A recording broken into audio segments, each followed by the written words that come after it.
everyone gathered here for Ahelium Reading 2026 May Month Book Reviews. A warm and graceful welcome to this beautiful gathering where books become mirrors, thought becomes conversations, and reading becomes transformation. It's my privilege to welcome our respected evaluator, Mrs. Antoinette Snyder, 20th Ward Corporate Councillor, Ramathukonam, Nagarkoil Corporation.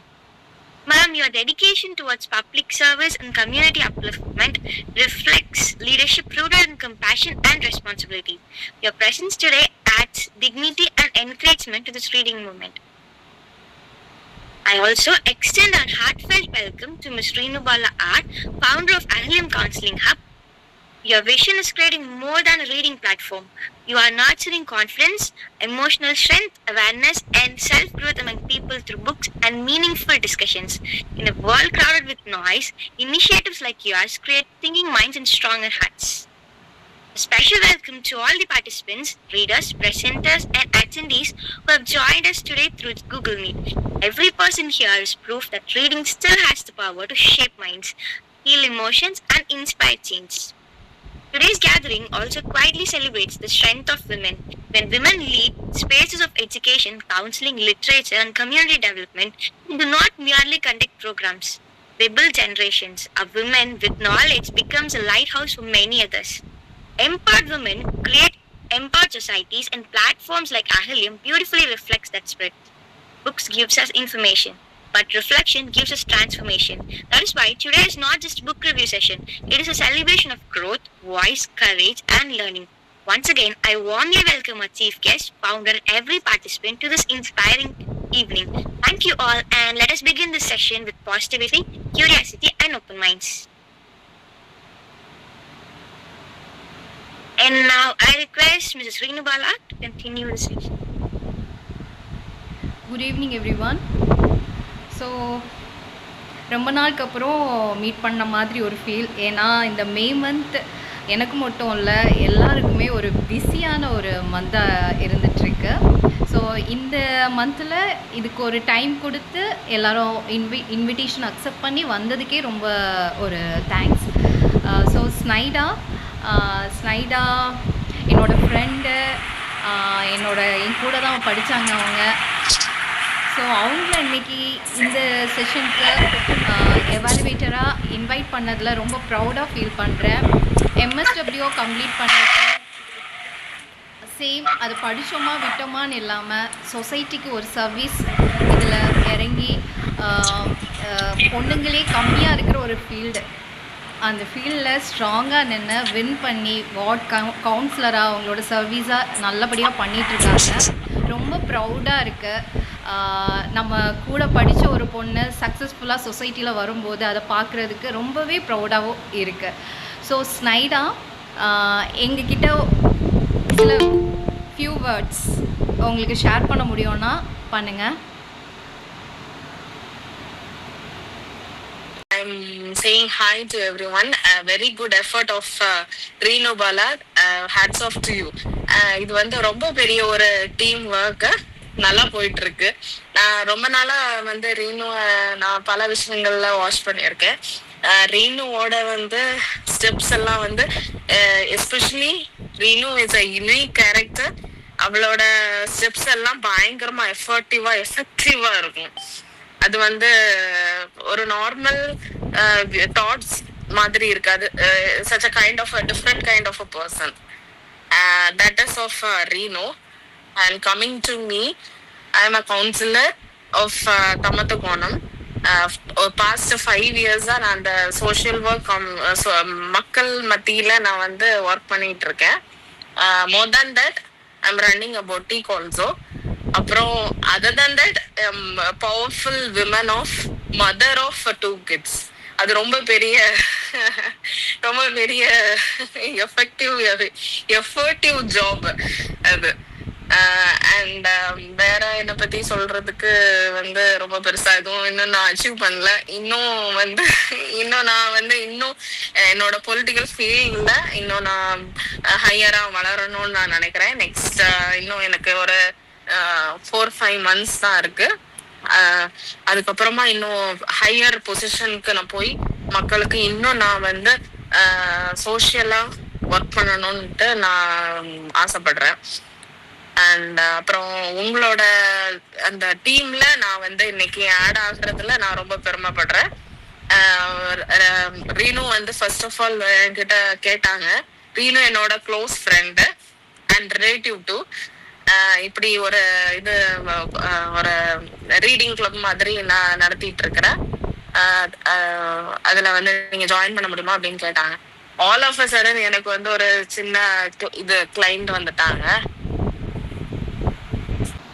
So அவங்களுக்கு இருக்கிற பிஸியான ஒரு ஸ்கெடியூலில் இதுக்கு time ஒதுக்கி வந்ததே பெரிய விஷயம். So நம்ம ஸ்டார்ட் பண்ணிடலாம். இன்றைக்கி ஃபஸ்ட்டு ரிவ்யூ யார் கொடுக்க வர்றா? சிந்து அக்கா கொடுக்குறீங்களா? ஸ்டார்ட்.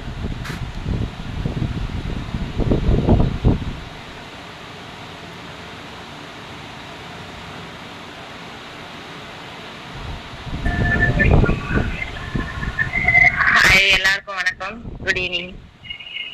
இன்னைக்கு நான் ஹியூமன் கைண்ட் புக்கோட ரிவ்யூ தான் கொடுக்க போறேன். Author Roger பிரக்மேன்.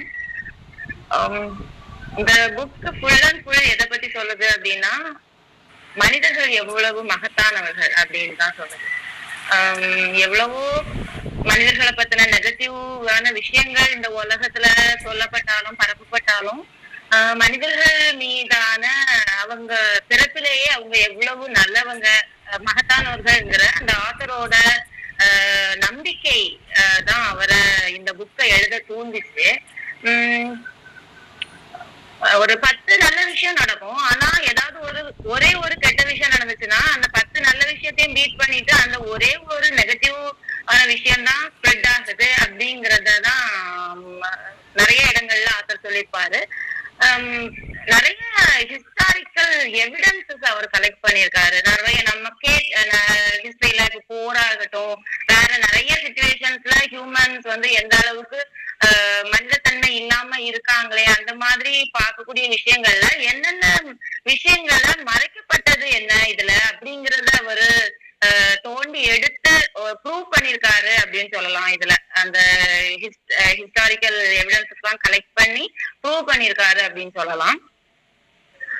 ஃபர்ஸ்ட் சொல்லணும்னா போர் பத்தி சொல்லிடுறேன், கொஞ்சம் சிம்பிளா முடிக்கிறேன். போர் பத்தி சொல்லணும் அப்படின்னா, நமக்கு போர் அப்படின்னாலே மனிதர்கள் ஒருத்தவங்களுக்கு ஒருத்தர் அடிச்சுட்டு சாகுறது தான். அந்த மாதிரிதான் நம்ம நியூஸ்ல வர்றதை வச்சு பாக்குறோம், நம்மளோட திங்கிங்கும் அப்படிதான் இருக்கு. ஆனா உண்மையாவே அங்க போர் களத்துல என்ன நிலவரம் அப்படின்னு அவரு பார்க்கும்போது எதிர் இப்போ ஃபர்ஸ்ட் வேர்ல்ட் வார்லயே பாத்தீங்கன்னா பிரிட்டிஷ் அண்ட் ஜெர்மனி வீரர்கள் ரெண்டு வீரர்களுமே அவங்களுக்குள்ள ஃப்ரெண்ட்ஸா பழகி இருக்காங்க. அவங்களுக்குள்ள லெட்டர்ஸ் அவங்க ஒருத்தருக்கு ஒருத்தர் பரிமாறி இருக்காங்க. இவங்க ஒரு அட்டாக் பண்ணா அதுக்கு அவங்கள வார்ன் பண்ணிருக்காங்க அந்த பெரிய தளபதிகளுக்கு தெரியாம.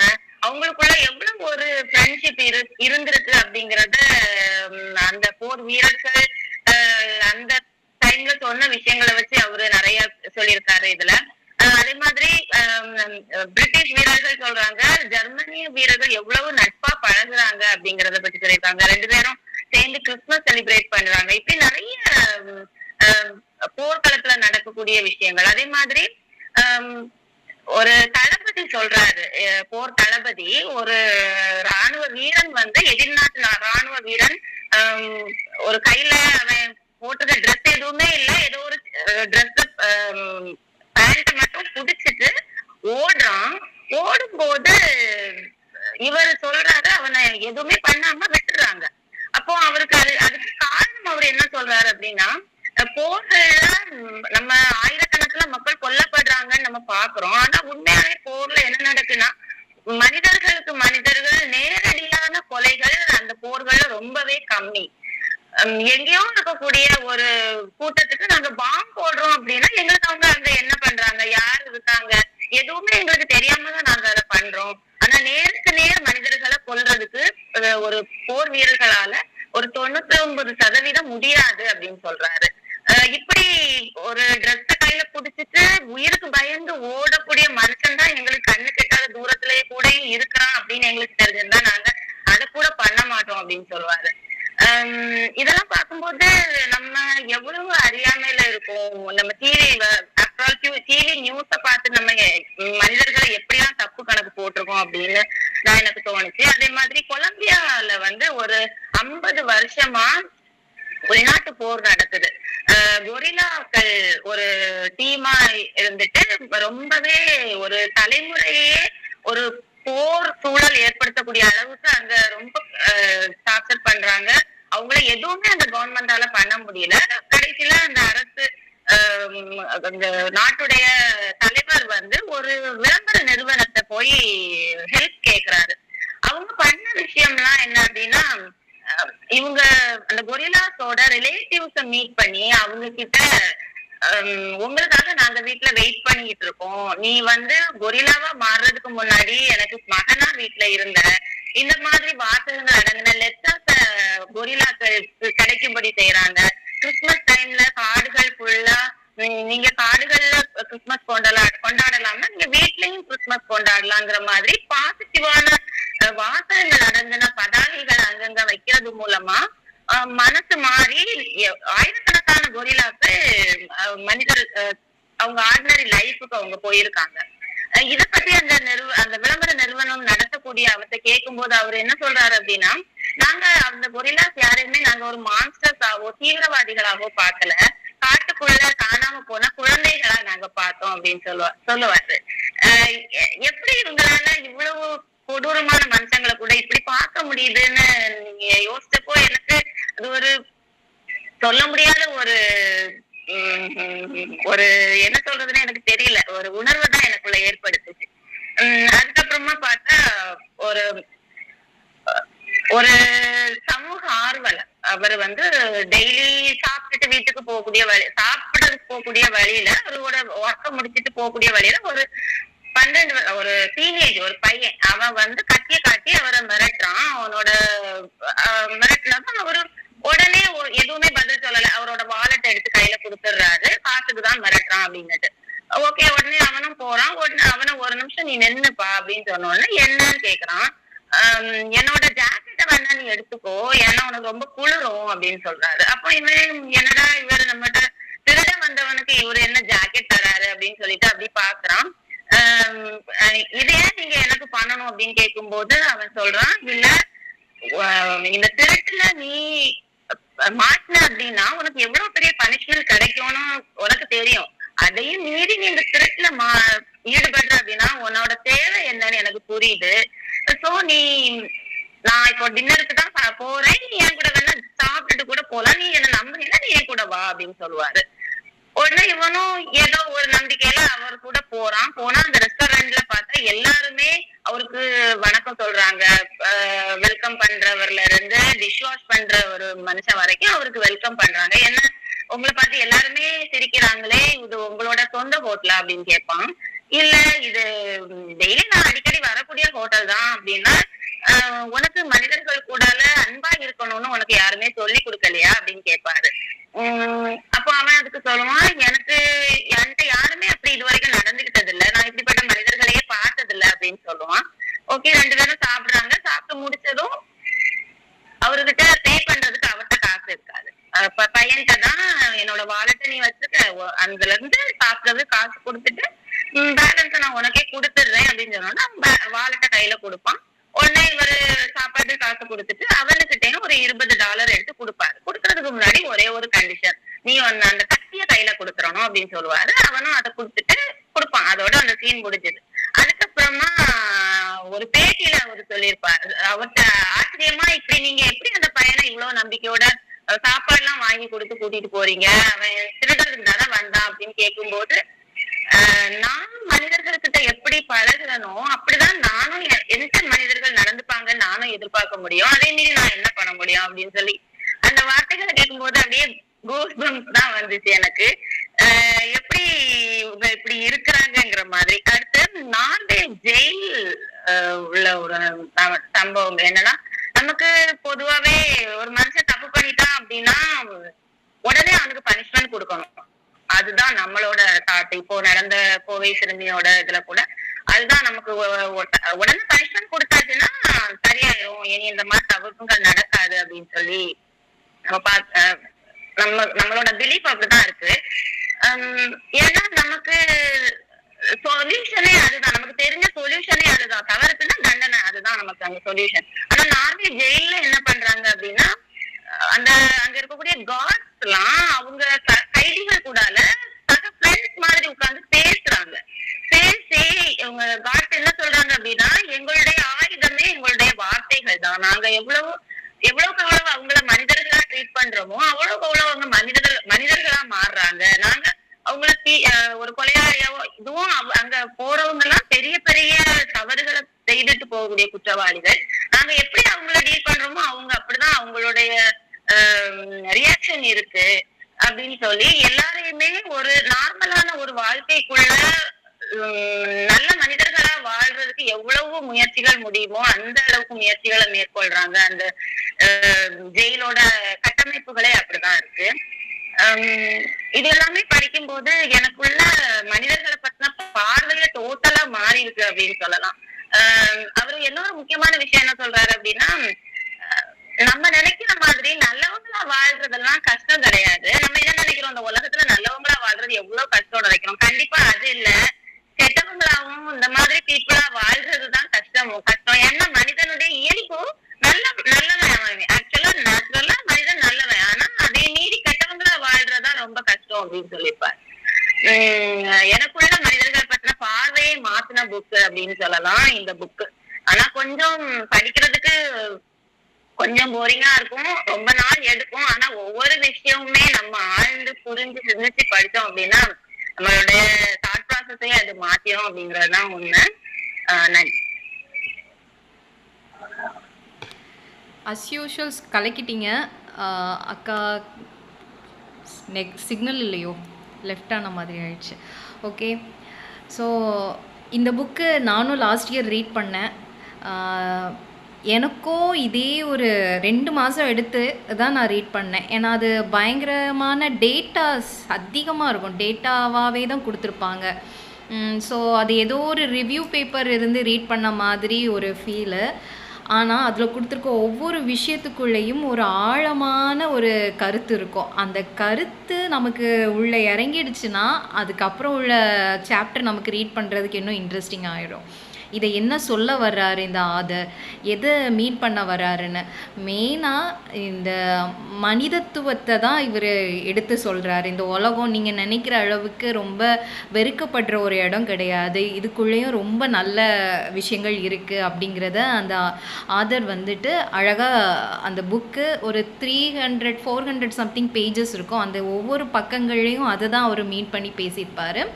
எய்தர் சைக்காலஜிக்கல் ரிசர்ச்லேருந்து எடுக்கிறாரு, ஹிஸ்ட்ரியிலேருந்து எடுக்கிறாரு, அதுக்கப்புறம் ஒரு ட்ரைபல் பீப்புளோட லைஃப் ஸ்டைலை எடுத்து அதை பேசுவார். உலகத்தில் என்னென்ன ஒரு டொமைன் இருக்கோ ஒவ்வொரு டொமைனையும் அவர் டச் பண்ணாத டொமைனே இருக்காது. வேர்ல்டில் உள்ள அத்தனை டொமைனுமே அந்த புக்கில் டச் பண்ணியிருப்பார். வித் ஒரு ரெஃபரன்ஸோடு சொல்லியிருப்பார், நிஜமாக எங்கே நடந்தது, அந்த உண்மையான டேட்டாவை எடுத்து அதுக்கான ரெஃபரன்ஸையுமே அந்த புக்கில் சொல்லியிருப்பார். நம்ம அதான் ஒரு இது எடுத்தோன்னா அந்த இன்டெப்த்து நம்மளே ரிசர்ச் பண்ணோன்னு இறங்கினோன்னா அது ஒரு களஞ்சியம் மாதிரி அந்த புத்தகம் இருக்கும். அக்காவும் இன்னைக்கு அழகாக எது இது, ஆனால் இது ஒரு 15 மினிட்ஸில் பேசக்கூடிய ஒரு புக்கே கிடையாது, அது ஒரு கடல் மாதிரி.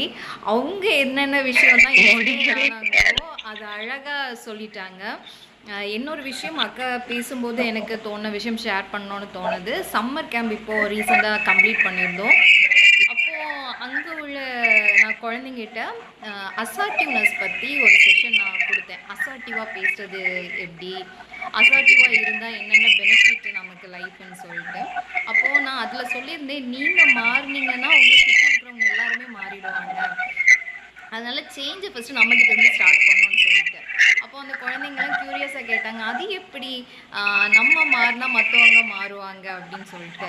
இன்றைக்கி ஒருத்தங்க மேலே ஒரு வெறுப்பை காட்டுறாங்க, அவங்க ஏன் காட்டுறாங்கன்னு புரிஞ்சு அவங்கள அண்டர்ஸ்டாண்ட் பண்ணிவிட்டு அவங்கள அசால்ட்டிவாக நீங்கள் ஹேண்டில் பண்ணுங்கள். அவங்க ஒரு அமைதியை உணர்வாங்க. அந்த அமைதி எப்படி வந்துச்சுன்னு கூட அவங்க ரியலைஸ் பண்ண மாட்டாங்க. நெக்ஸ்ட்டு அவங்க அந்த இடத்த விட்டு மூவ் ஆன் ஆகி இன்னொரு இடத்துக்கு போகும்போது அந்த அமைதி இன்னொருத்தங்களுக்கு கொடுப்பாங்க.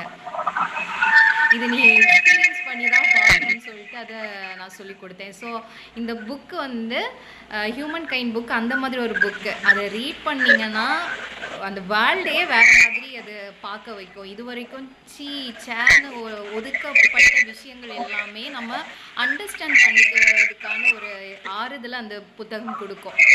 ஸோ தேங்க்யூ ஸோ மச்க்கா. ஸ்னைடா ஸ்னைடா ஏதாச்சும் சொல்லணும்னா சொல்லலாம். நான் வந்து மேம் பேசிட்டு இருக்கும்போது நோட்ஸ் எடுத்துட்டு இருக்கிறேன். ஏன்னா சில பாயிண்ட்ஸ் வந்து நம்ம வந்து விட்டு போயிடும். பல டென்ஷன்ல உட்காந்துருப்போம், நல்லா லிசன் பண்ணுவோம், திரும்ப ரீகால் பண்ணும்போது ஒண்ணுமே ஞாபகம் இருக்காது. யூஸ்வலா நாங்க காலேஜ்ல எல்லாம் நம்ம நோட்ஸ் எடுக்கிற மாதிரி ஹிண்ட் எடுத்துட்டு இருந்தேன். ஃபர்ஸ்ட்ல அவங்க வந்து ஒரு வார் பத்தி பேசினாங்க. அதுவும் ஒரு பியூட்டிஃபுல்,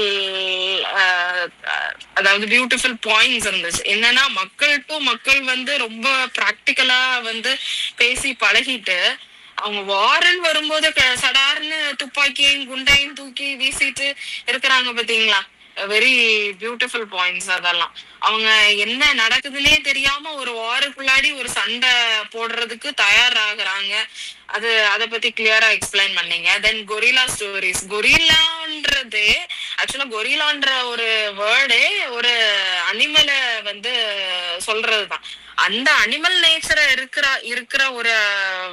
ஒரு கிரியேச்சரை மனுஷனா மாத்தி அதை வந்து ஒரு நாட்டுக்குள்ள கொண்டு வரணும்னா அது எவ்வளவு பெரிய ஒரு நல்ல எண்ணம் கொண்டவங்களா இருக்கணும். சோ அதுக்கு வந்து அவங்க ட்ரை பண்ண மக்களை வந்து நம்ம ரொம்ப நினைவு கூறணும். Then third thing, social worker, ஒரு ரியல் ஸ்டோரி பத்தி சொன்னீங்க. அது என்ன கதை எனக்கு மிஸ் பண்ணிட்டேன். அவன்கிட்ட திருட வருவான் ஒரு பையன். திருட வர்றவன வந்து அவனை நல்லவனாக்கி அவன் அதுல ஒரு பாயிண்ட் என்னன்னா அவன் கூட பழகுறவங்க, அதாவது அவன் என்ன மாதிரி பிஹேவ் பண்றானோ அதே மாதிரிதான் அடுத்தவங்க அவங்கிட்ட பிஹேவ் பண்ணுவாங்க. இப்போ நம்ம டிப்ரெஷன்ல நம்ம வந்து கத்துறோம், நம்ம சேம் ஆப்போசிட் சைட்ல இருக்கிறவங்களும் அதே ஃப்ளோல தான் கத்துவாங்க. நம்மளும் சாஃப்டா பேசி பார்ப்போம், கண்டிப்பா நம்ம ஹியரிங் சைட்ல இருக்கிறவங்களும் சாஃப்டா பேசுவாங்க. That is a very good point. Same way Norway jail, இந்த மாதிரி நிறைய பாயிண்ட்ஸ் சொல்லியிருக்கீங்க. Very useful points. நல்லா கிளியரா வந்து புக் ரீட் பண்ணியிருக்கீங்க. Super points. ஓகே, நெக்ஸ்ட் யாரு வர்றா? பிரியா. நான் சொல்றேன்க்கா. ஹாய், எல்லாருக்கும் வணக்கம். நான் ரீட் பண்ண புக் பாத்தீங்கன்னா ஜென். இந்த புக்கோட ஆத்தர் வந்து ஜுன்மியோ மசுனே. இது வந்து ஒரு ஜப்பான்ல உள்ள 450 ஆண்டுகளுக்கு முன்னாடி உள்ள ஒரு பழமையான ஜென் புத்த கோவில்ல வந்து இவர் வந்து புத்த துறவியாட்ட இருந்து வந்தவர். இவர் ஒரு தோட்டக்கலை நிபுணனாகவும் அந்த உலகில் உள்ள மக்களுக்கு வந்து தோட்டக்கலை வடிவமைப்பாளராகவும் இருந்துட்டு வராரு. இந்த புக்கு வந்து மெயினா வந்து ஒரு எளிமையாக வாழும் கலை பத்தி அழகா சொல்லியிருப்பாங்க. மொத்தம் டோட்டலா ஒரு 100 டாபிக்ஸ் இருக்கு. அந்த 100 டாபிக்ஸுமே பாத்தீங்கன்னா ஒரு 4 பகுதியா பிரிச்சிருக்காங்க. 4 பகுதியிலையுமே பாத்தீங்கன்னா கொஞ்சம் ஒரு பேஜ் தான் இருக்கும். இந்த புக்கை வந்து ரொம்ப ரசிச்சு படிச்சேன்னு சொல்லலாம். ஒவ்வொரு பேஜையுமே வந்து நம்ம வந்து சிம்பிளா தான் ஒரு ஹெட்டிங்க்கு சிம்பிளான ஒரு எக்ஸாம்பிளோட பேசியிருப்பாங்க. நல்லா இருந்துச்சு. அவர் ஒரு ஜென், அது வந்து புத்த இது ரிலேட்டடா இருந்ததுனால எல்லாமே அது ரிலேட்டடா ரொம்ப ஒரு அமைதியான ஒரு இது இருந்துச்சு அந்த புக்ஸ். அது வந்து ஒரு அந்த 4 பகுதியில இருந்து ஒன்னொன்னா சொல்றேன். உங்களுடைய பழக்கங்களில் நுண்ணிய மாற்றங்களை ஏற்படுத்தி முயற்சி செய்யுங்க. நம்ம நார்மலா வந்து லைஃப்ல வந்து ஒரு காலையில இப்போ அரக்குன்னு எந்திக்கிறோம், காலையில ஸ்கூலுக்கு பிள்ளைங்களை எழுப்பி விடுறோம். அப்ப நமக்கான டைம் எடுக்க மாட்டேங்கிறோம். ஃபர்ஸ்ட் போனோடனே நம்ம கிச்சன்லயே போய் நின்றுறோம்.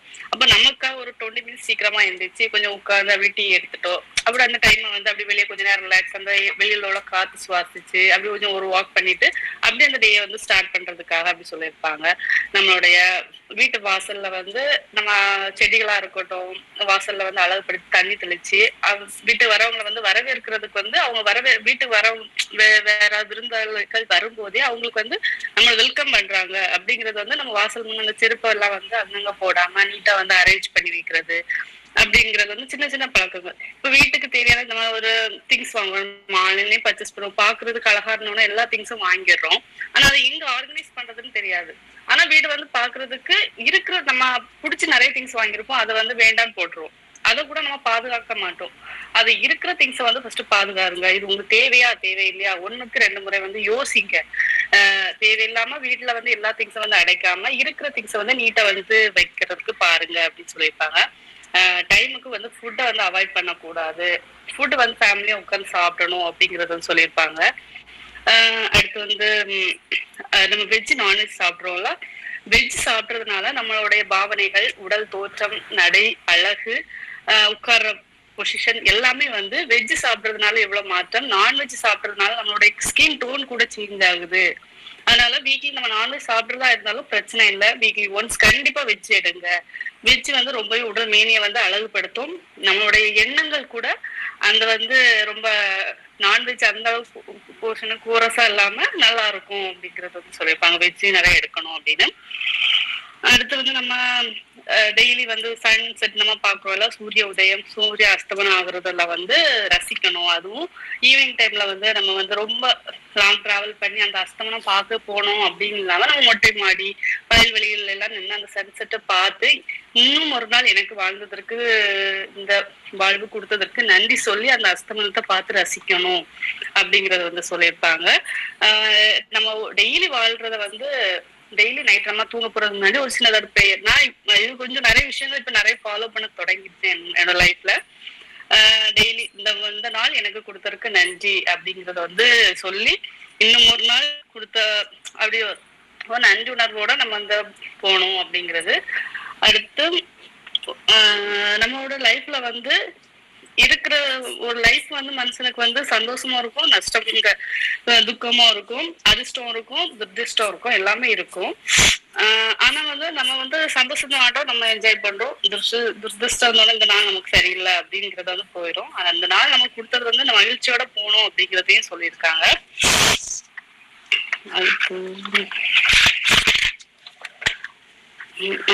நம்ம லைஃப்ல நம்ம இப்ப இருக்கிற லைஃப்ல வந்து நமக்கு வாய்ப்புகள் எல்லாருக்குமே தான் வாய்ப்புகள் வரும்.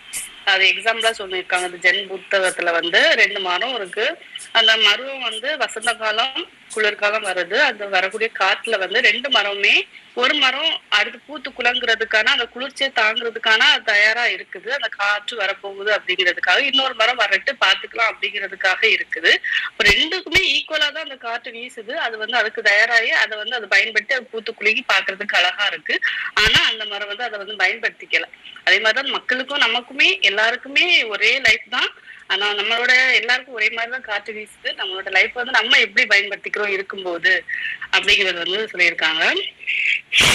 அடுத்து நம்ம லைஃப்ல எப்படி வாழணும், லைஃப்ல எப்படி வாழணுங்கிறத வந்து யோசிக்கிறோம், எப்படி இறக்கணும் அப்படிங்கறத வந்து யோசிக்கிறது இல்ல. ஏன்னா நம்மளோட லைஃப் இப்பவும் இன்னும் 6 மாசம் தான் நம்ம இருப்போம் அப்படிங்கறது வந்து சொன்னா, அந்த 6 மாசத்துக்குள்ள நம்ம என்னெல்லாம் பண்ண முடியும் அப்படிங்கறத வந்து யோசிப்போம். இல்ல இன்னும் 1 வீக் தான் இருப்போம், 1 மந்த் தான் இருப்போம், இந்த 1 டே தான் இருப்போம். அந்த நாளைக்குள்ள நம்ம என்ன பண்ணி முடிக்க முடியுங்கிறது வந்து யோசிப்போம். ஆனா இவ்வளவு நாள் நமக்கு கொடுத்துருக்காங்க. இப்ப நம்ம எக்ஸாம்பிள் ஸ்கூல் டேஸ்ல வந்து 1 டே தான் இருக்கும், சண்டே மட்டும் லீவ் இருக்கும். இந்த சண்டே மட்டும் ஒரு டிவில ஒரு பிலிம் பார்த்தோம்னா அது ஈவினிங் முடிஞ்சிருச்சு, இந்த டைம் போயிடும். நம்ம திருப்பி பார்க்கும்போது இருட்டிடும். அப்போ நம்ம இந்த நாளை நம்ம வேஸ்ட் பண்ணிட்டோமோ அப்படிங்கறது வந்து நம்ம தாட் வரும். அதனால நம்மளோட லைஃப்ல வந்து நாளை வேஸ்ட் பண்ணக்கூடாது இந்த நாட்கள். ஏன்னா நம்ம கண்விக்கும் நேரத்துல வந்து என்னன்னாலும் நடக்கலாம். நம்மளோட லைஃப் இப்ப கொடுத்துருக்க லைஃபுக்கு வந்து நம்ம நன்றி உணர்வோட நம்மளால என்ன பண்ண முடியும், எவ்வளவு சந்தோஷமா யாருக்கும் துன்பம் நான் இது கொடுக்காம அந்த மாதிரி லைஃபை கொண்டு போகணும் அப்படிங்கிறது சொல்லியிருக்காங்க.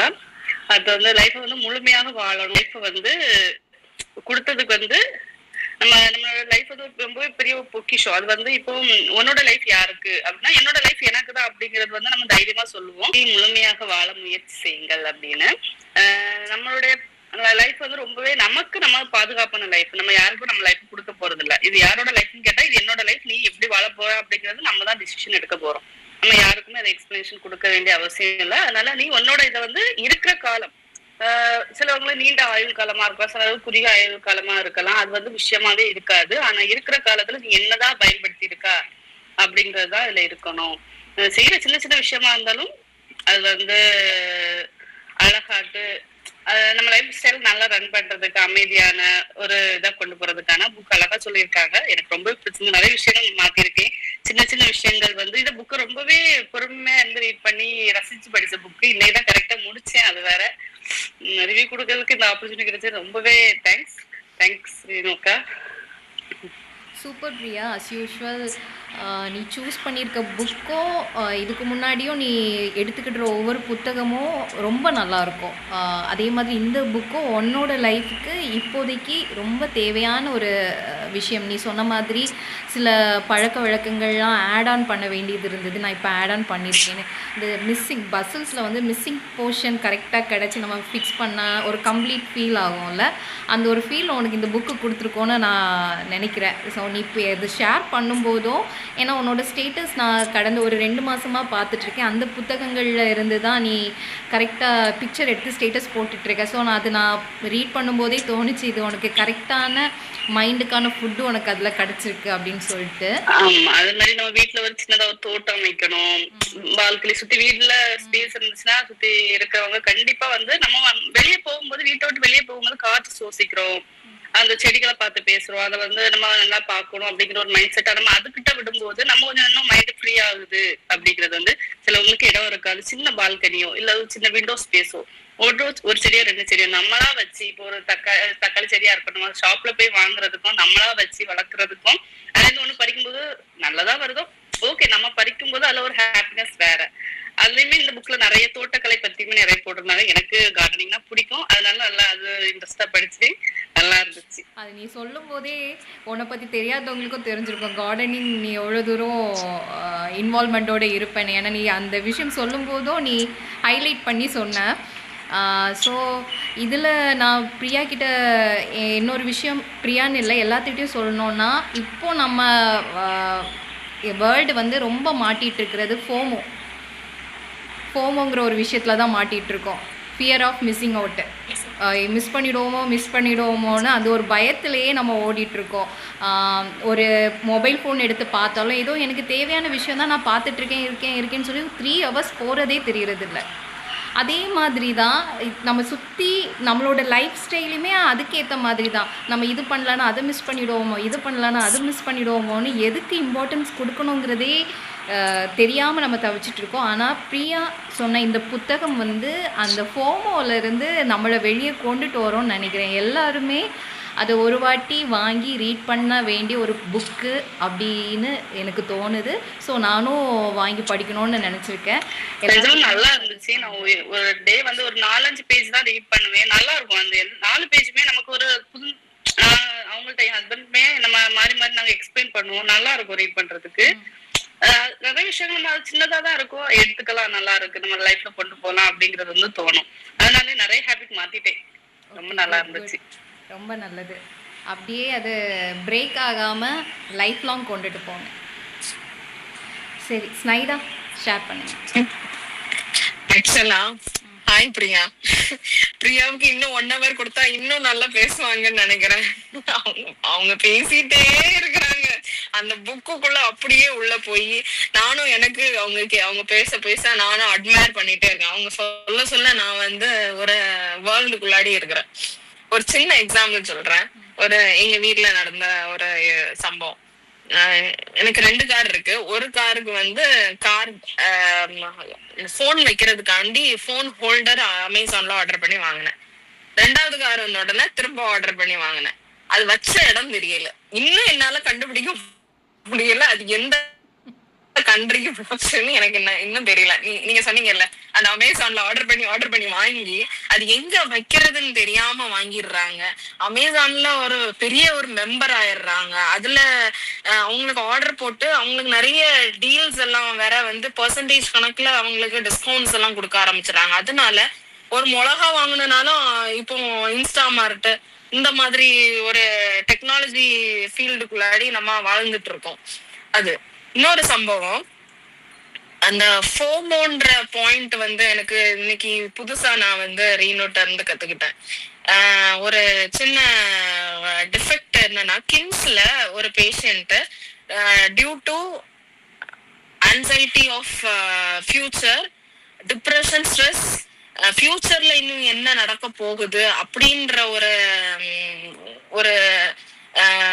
ஒரு தாட் இருக்கிறதுனால என்ன ஆகுதுன்னா அவங்களுக்கு இந்த காதுக்குள்ள ஒரு கார்பனேட்ன்ற ஒரு அந்த சால்ட்டோட நேம் எனக்கு கிளியரா ஞாபகம் இல்ல. கார்பனேட்ன்ற ஒரு கிறிஸ்டல் ஃபார்ம்ல இருக்கக்கூடிய அந்த சால்ட் வந்து டிசால்வ் ஆகி ஃப்ளூயிடா மாறி ஃப்ளூயிடா கன்வெர்ட் ஆகி ஓவரா ஃப்ளூயிட் சப்ஸ்டன்ஸ் ஜாஸ்தி ஆகுறதுனால டிசீனஸ் தலை சுத்து வந்து அதுக்கு டேப்லெட்ஸ் எடுக்கிறாங்க. தலை சுத்துனா நம்ம வந்து யூஸ்வலா என்ன பண்ணுவோம், வந்து லோ ப்ரெஷரா இருக்குமோ இப்படி இருக்குமோ சம் அதர் காசஸ் தான் நம்ம வந்து பார்ப்போம். ஆனா actual matter is due to anxiety, depression, stress. இந்த புது புது வார்த்தைகள்லாம் நம்ம இப்பதான் வந்து ஃப்ரீக்வெண்டா கேள்விப்படுறோம். நம்ம ஸ்கூல் டைம்ஸ்ல, காலேஜ் டைம்ஸ்ல எல்லாம் டிப்ரெஷன் என்னன்னு தெரியாது, ஸ்ட்ரெஸ்ன்னா என்னன்னு தெரியாது, அந்த மாதிரி வாழ்ந்துட்டு இருந்தோம். ஸோ ஃப்ரம் திஸ் என்ன சொல்றேன்னா, ராஜபிரியாவோட புக் வந்து நம்மளோட லைஃப் ஸ்டைல்ல நம்ம எப்படி வாழணும், எப்படி இருக்கணும், அவங்க ஃபேஸ்ல ஒரு பெரிய ஒரு பிரைட்னஸ் நான் பார்த்தேன். அவங்க சொல்ல ரொம்ப ஹாப்பியா அவங்க வந்து புக்கை படிச்சிருக்காங்க. அதை வந்து அவங்க டே டு டே லைஃப்லயும் வந்து கொண்டு வர்றாங்கன்றது பெரிய ஒரு பிளஸ் பாயிண்ட். எனக்கும் ரொம்ப ஹாப்பியா இருந்துச்சு. அந்த புக்கை எனக்கும் படிக்கணும்னு ஒரு ஆசை இருக்கு. இந்த புக் எனக்கு கொஞ்சம் கிடைச்சதுன்னா கொஞ்சம் ஷேர் பண்ணீங்கன்னா ரொம்ப நல்லா இருக்கும். தேங்க்யூ. ஓகே, நெக்ஸ்ட் திவ்யா பேசலாமா?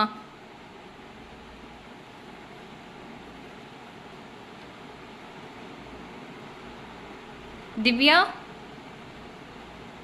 நான் இன்னைக்கு என்ன புக் எடுத்திருக்கேன்னா தி சீக்ரெட் சொல்லிட்டு நிறைய பேர் கேள்விப்பட்டிருப்பீங்கன்னு நினைக்கிறேன். ராண்டி பைரின்னு சொல்லிட்டு ஆத்தர்.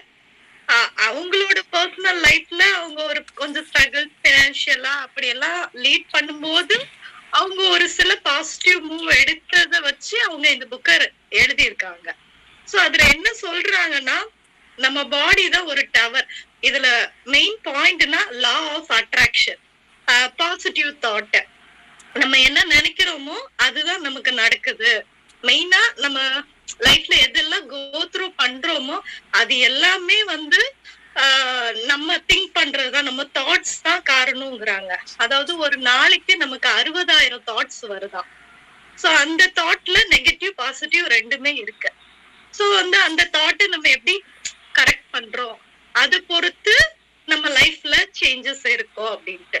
இப்போ நம்ம வந்து ஒரு கார் வாங்கணும்னு நினைக்கிறோம், அது வந்து பாசிட்டிவா அவங்களோட பாயிண்ட் ஆஃப் வியூல என்ன சொல்றாங்கன்னா, நம்ம அந்த கார் வாங்கிட்டாதாவே அந்த கலர், அந்த கார்ல டிராவல் பண்ற மாதிரியே நீங்க இமேஜின் பண்ணுங்க, அது நடந்துட்ட மாதிரி.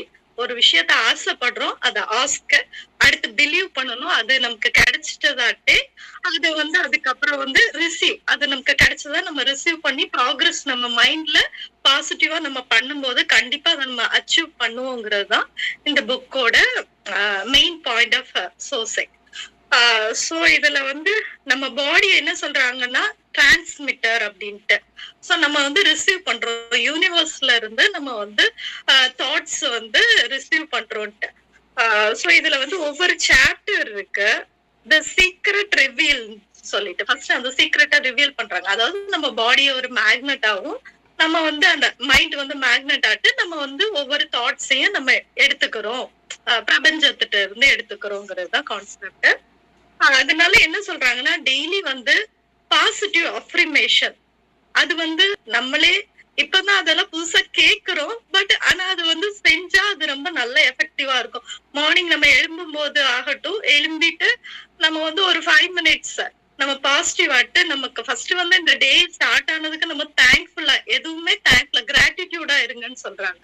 சோ நம்ம ஃபர்ஸ்ட் இந்த டே எனக்கு தந்ததுக்கு தேங்க்ஸ் நம்ம காட் மேல பிலீவ் இருந்தா காடுக்கு, யூனிவர்ஸ் மேல பிலீவ் இருந்தா யூனிவர்ஸ்க்குன்னு சொல்லிட்டு அதையும் தாண்டி பாசிட்டிவ் ஆட்டு நமக்கு என்னெல்லாம் இருக்கு ஃபர்ஸ்ட் அதுக்கெல்லாம் நம்ம கிராட்டிடியூட் ஆட்டு.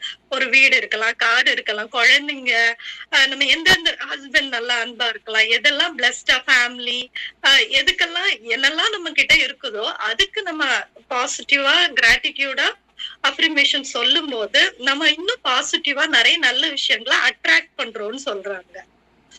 சோ இந்த கிராட்டிடியூட் அஃப்ரிமேஷனை அவங்க அதுல மென்ஷன் பண்ணிருக்காங்க. நம்ம தாட்டுக்கு நம்ம தான் மாஸ்டர்ங்கிறது தான் இதோட மெயின் கருத்து. பேட் ஃபீலிங்ஸ் நமக்கு வந்து அதே மாதிரி நமக்கு நெகட்டிவ் தாட்ஸும் வரும். பாசிட்டிவ் தாட் எவ்வளவு நம்ம எடுத்துக்கிறோமோ அத மாதிரி பேட் ஃபீலிங் நமக்கு, அது பேட் ஃபீலிங்கிறது டிப்ரெஷன், ஆங்கர், ஆன்சைட்டி இதெல்லாம் வந்து பேட் ஃபீலிங்ல. அப்படி ஒரு பேட் ஃபீலிங் நமக்கு வருதுன்னா அதை எப்படி கண்ட்ரோல் பண்றதுக்கு அப்படிங்க, அதாவது பை பிராக்டிஸ் தான் இது நடக்கும். நமக்கே ஒரு கஷ்டம், இப்ப எனக்கே எடுத்துக்கிட்டாலுமே நம்ம ஒரு நெகட்டிவ் ஃபேஸ நம்ம லைஃப்ல லீட் பண்ணிருப்போம்னா நம்ம திருப்பி திருப்பி அந்த லூப்புக்குள்ளேயே தான் நம்ம தாட் வந்து டெய்லி நம்மளோட டெய்லி ஆக்டிவிட்டிஸ் இருக்கும். ஆனா அந்த டிப்ரெஷன் மோடுக்கு தான் ஈஸியாட்டு நம்ம போயிட்டே இருப்போம். அப்ப அந்த தாட் நமக்கு வரும்போது நம்ம ஒரு நிமிஷம் பாஸ் பண்ணி, சோ நான் இந்த டைம் இந்த ப்ராசஸ், இந்த தாட்டை நம்ம மைண்ட்ல நம்ம ப்ராசஸ் பண்றோம். சோ வந்து இது வந்து எனக்கு ஹாப்பியா இருக்கா, டிப்ரெஷனா இருக்கா, அந்த மாதிரி நம்ம அதை அனலைஸ் பண்ணும்போது இல்ல இது என் பாடிக்கு நல்லது இல்ல அப்படின்னு நம்ம எடுத்துக்கிட்டோம்னா அதை வந்து நம்ம ஸ்டாப் பண்ணிடுவோம் அதை திங்க் பண்றதை. இப்படி நம்ம திருப்பி திருப்பி ரிப்பீட்டடா நம்ம திங்க் பண்ணும்போது நம்மளால கண்ட்ரோல் பண்ண முடியும். அப்படி பண்ணும்போது நமக்கு நெகட்டிவ் தாட்ஸ் வந்து கம்மியாகும். சோ அது வந்து நம்ம ஹெல்த் வைஸும் நல்லது அப்படின்ட்டு. அடுத்து how to use the secret, அந்த சீக்ரெட்டை எப்படி யூஸ் பண்றது அப்படின்ட்டு அதுக்குதான் ஆஸ்க், அந்த மேனிபுலேஷன், நம்ம வந்து மேனிஃபெஸ்டேஷன் பண்றது.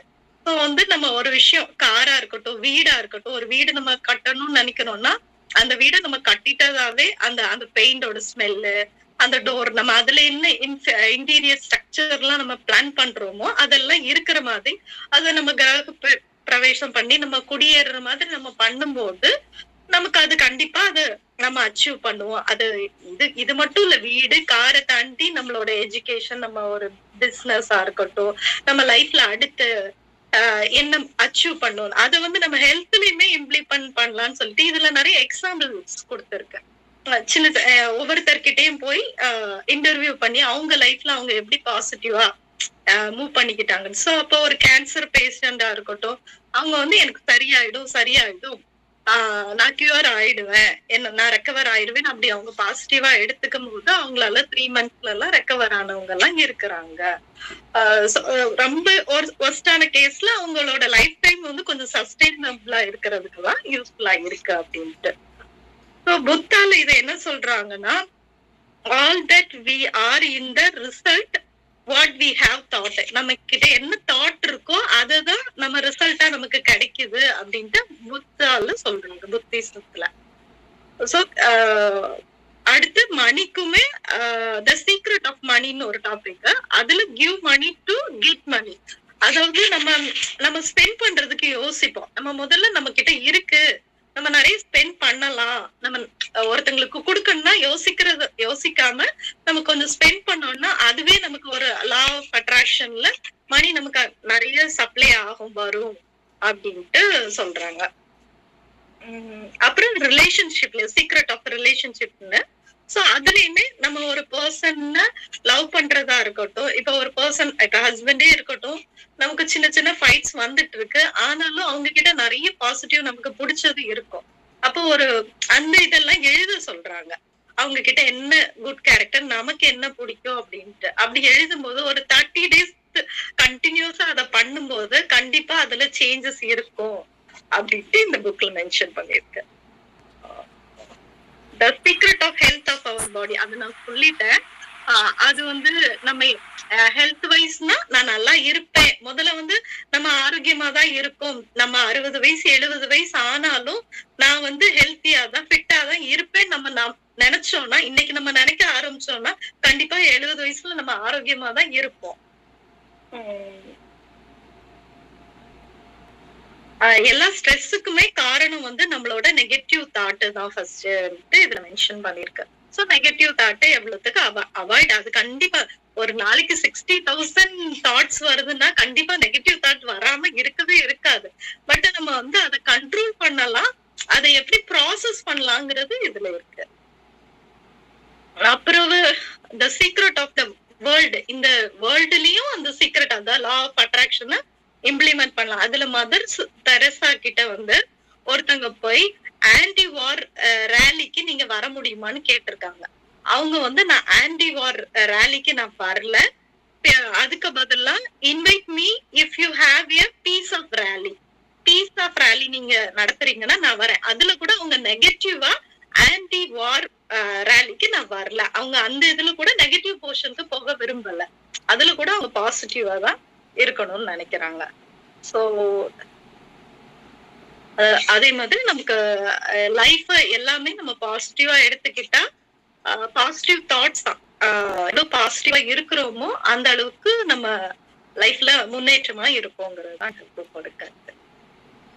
ஓகே, நைஸ் திவ்யா, அழகா சொல்லிட்டீங்க.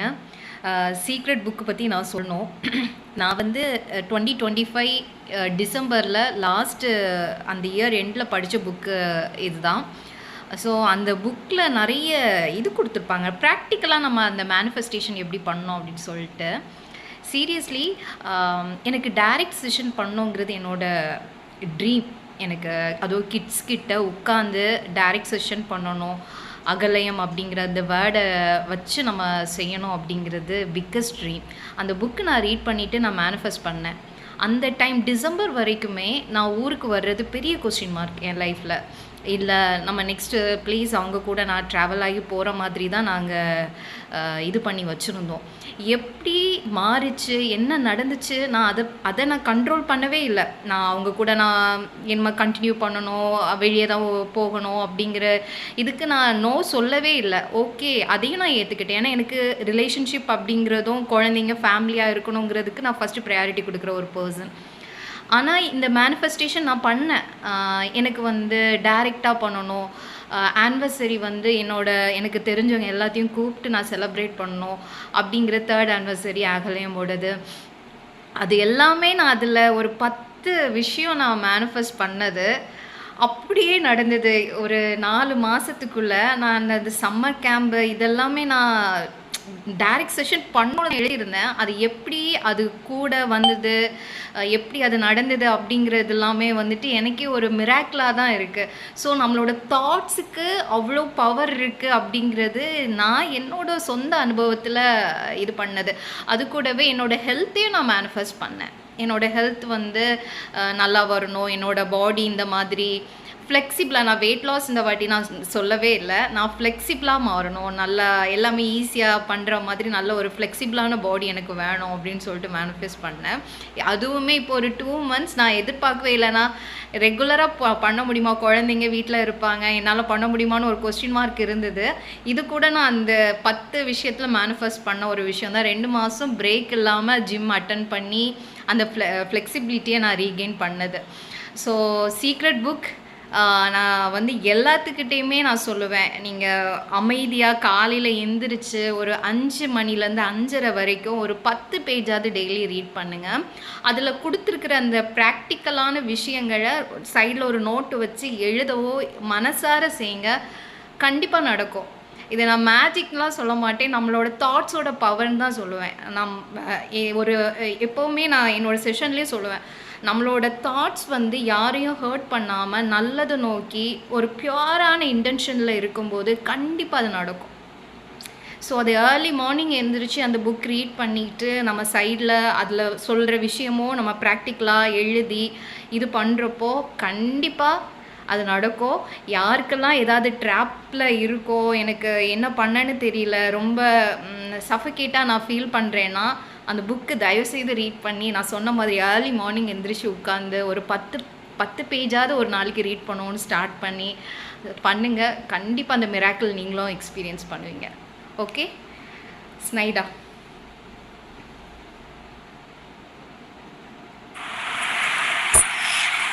திவ்யா, இது வரைக்கும் நான் ஒரு மாதிரியா வந்து ரிவ்யூஸ் கொடுத்துட்டு இருந்தேன் அவங்க பேசுனதுக்கு.